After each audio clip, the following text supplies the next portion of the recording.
Les Celtes, peuple de guerriers, d'artistes et de mystiques, ont habité une grande partie de l'Europe pendant l'âge du fer, laissant une profonde marque sur la culture, l'art et l'histoire du continent. Bien que son existence remonte à plus de 2000 ans, son patrimoine continue de fasciner les historiens, les archéologues et les admirateurs des traditions anciennes. Tout au long de cette histoire, nous explorerons les points forts de la civilisation celtique, son expansion, ses croyances et comment sa culture est encore vivante aujourd'hui.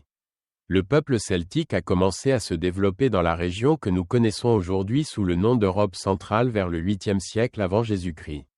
Leur origine exacte reste incertaine, mais on sait qu'ils se sont propagés rapidement dans le nord et l'ouest de l'Europe, atteignant des endroits aussi éloignés que les îles Britanniques, la péninsule ibérique et la région des Balkans. Les Celtes n'étaient pas une civilisation unifiée sous un seul empire, mais plutôt un groupe de tribus partageant une langue, une religion et des coutumes similaires. L'essor du peuple celtique s'est produit entre le 5e siècle avant Jésus-Christ et le 2e siècle après Jésus-Christ. Durant cette période, son influence s'étend des îles britanniques jusqu'au bassin du Danube. On pense que les Celtes étaient organisés en tribus. Même s'il n'existait pas de gouvernement centralisé, certaines tribus étaient plus puissantes et mieux organisées que d'autres. Leurs compétences en matière de guerre, de diplomatie et de commerce leur ont permis de dominer de vastes territoires pendant plusieurs siècles. La société celtique était complexe et hiérarchisée, structurée en 3 classes principales: les druides, les guerriers et les paysans. Les druides étaient les prêtres, philosophes et juges du peuple celtique. Ces individus, pour la plupart des hommes, même si quelques femmes jouaient également ce rôle, possédaient une connaissance approfondie de la nature, de la religion et des lois celtiques. De plus, les druides étaient responsables du maintien des traditions orales, car l'écriture n'était pas courante chez les Celtes. Les guerriers celtes étaient connus pour leur bravoure et leur prouesse au combat. Ils utilisaient des épées, des lances et des boucliers. Ils étaient experts en guerre dans laquelle ils combinaient des tactiques de combat en escouade avec l'utilisation de chevaux. Les guerriers celtes avaient un code d'honneur très fort et étaient considérés comme un symbole de résistance et de fierté de la culture celtique. La vie quotidienne des paysans celtes était marquée par l'agriculture, l'élevage et l'artisanat. Ils vivaient dans de petits villages fortifiés, appelés forts. Ils travaillaient la terre en quête de subsistance. Bien que la plupart des Celtes soient des agriculteurs, ils pratiquaient également la métallurgie, notamment la fabrication d'armes, d'outils et d'ornements. La religion celtique était profondément liée à la nature et au cycle des saisons. Ils adoraient plusieurs dieux et déesses, chacun associé à différents aspects de la vie, tels que la fertilité, la guerre, le soleil, la lune et la mort. Les Celtes croyaient en un monde spirituel très proche du monde terrestre. Les druides étaient chargés d'accomplir des rituels pour honorer les dieux, invoquer la protection au combat ou demander de bonnes récoltes. Le symbolisme celtique est aujourd'hui largement reconnu.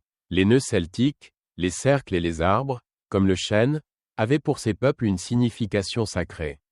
De plus, les fêtes celtiques telles que Samhain, ce que nous appelons aujourd'hui Halloween, célébraient le lien entre le monde des vivants et des morts, symbolisant la fin d'un cycle et le début d'un autre.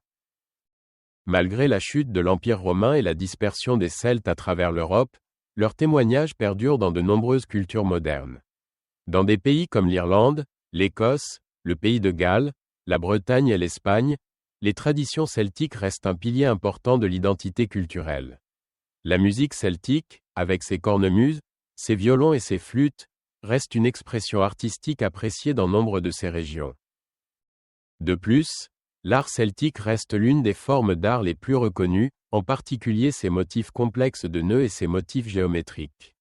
L'architecture des forts et des collines fortifiées, bien que pour la plupart détruite ou dégradée au fil du temps, reste un témoignage de la capacité de cette ville à s'adapter à son environnement. Aujourd'hui, le regain d'intérêt pour la culture celtique a conduit à une résurgence des festivités et des célébrations liées à leurs anciennes traditions. La Saint-Patrick, par exemple, qui trouve ses racines dans l'Irlande celtique, est l'une des fêtes les plus célébrées au monde, avec des défilés, de la musique et des danses qui rendent hommage à ce riche héritage culturel. Les Celtes ont laissé non seulement un héritage culturel, mais aussi linguistique. Les langues celtiques sont encore parlées dans certaines parties de l'Europe, notamment dans les îles britanniques, où le gallois, l'irlandais, l'écossais et le breton continuent d'être parlées par des millions de personnes. Ces langues, bien que moins courantes que d'autres langues européennes, restent un rappel de la résistance des cultures celtiques face à l'invasion romaine et à l'assimilation culturelle. De plus, de nombreux symboles celtiques, tels que le trèfle, le nœud celtique et le triskelion, restent populaires dans les bijoux, le design et la mode, symbolisant un lien avec les anciennes traditions celtiques et leur sagesse ancienne. L'héritage celtique est bien plus qu'un souvenir du passé. C'est une civilisation dont l'influence est encore évidente aujourd'hui, tant dans la culture, les croyances que dans l'art. Bien que les Celtes aient disparu en tant que peuple homogène il y a des siècles, leur impact sur l'histoire et la culture européenne est indéniable. Des danses traditionnelles à l'architecture, en passant par la musique et les langues, la culture celtique reste vivante, fascinante et inspirant les nouvelles générations qui continuent de découvrir la richesse de ce peuple ancien. Si vous souhaitez voir d'autres histoires intéressantes, vous pouvez me suivre sur ma chaîne YouTube Franck Fernandez History.